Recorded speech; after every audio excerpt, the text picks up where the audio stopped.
Christ, dans un recoin, baigné de rayons et d'azur, et face à la fenêtre où le soleil demeure, au foyer paysan, dans la simple demeure, un Christ de plâtre blanc repose sur le mur.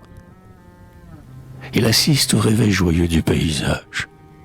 Il reçoit les derniers rayons du soir mourant, et l'on voit aussitôt de la porte, en entrant, briller son douloureux et sublime visage.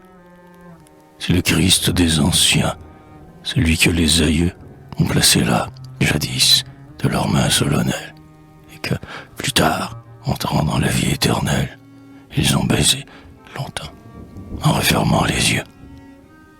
Il est le confident, le vieil ami, le maître, que le père et le fils ont prié, tour à tour. Antique protecteur de ce calme séjour, il tient, aux yeux de tous, la place d'un ancêtre. Il est l'objet chéri, pieux et consolant, auquel le souvenir d'un peuple se rattache, et son corps décharné, la nuit, fait une tache blanche dans la noirceur du foyer somnolent. Il est de la famille, il tient autant de place que la table féconde et que le lit berceur.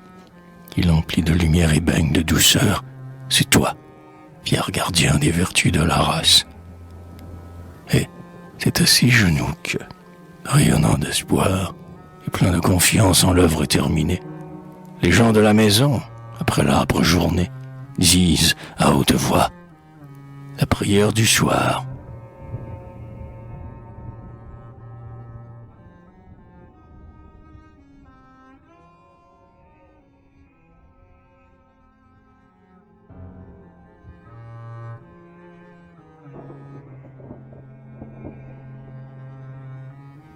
Ô Christ, toujours, ainsi, tu seras nécessaire.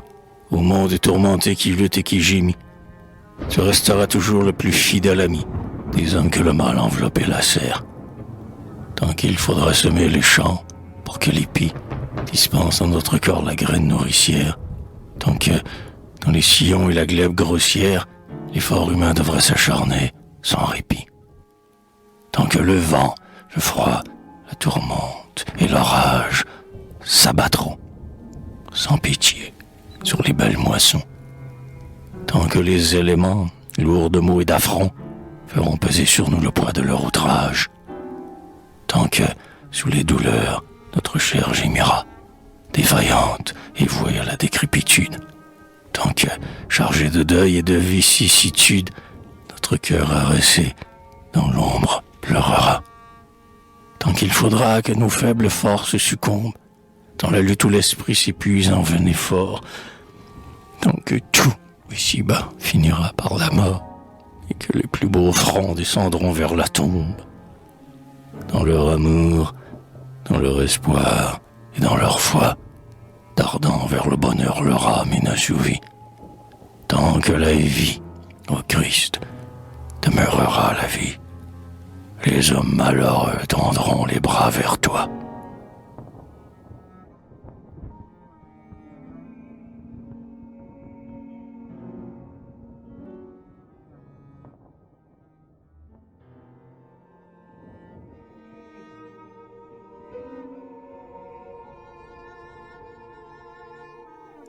Car c'est vous, ô Jésus, qui nous avez montré le chemin merveilleux où brille la lumière.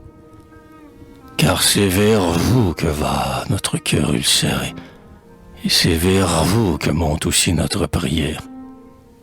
Car vous êtes la vie, vous êtes l'amour, et de vous, il s'échappe une joie éternelle.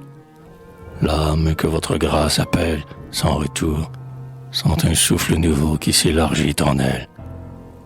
Car vous avez voulu naître nus, comme nous, souffrir du froid, jeûner des jours et des semaines, sur une terre ingrate étendre vos genoux, et saigner, comme nous, sur les routes humaines.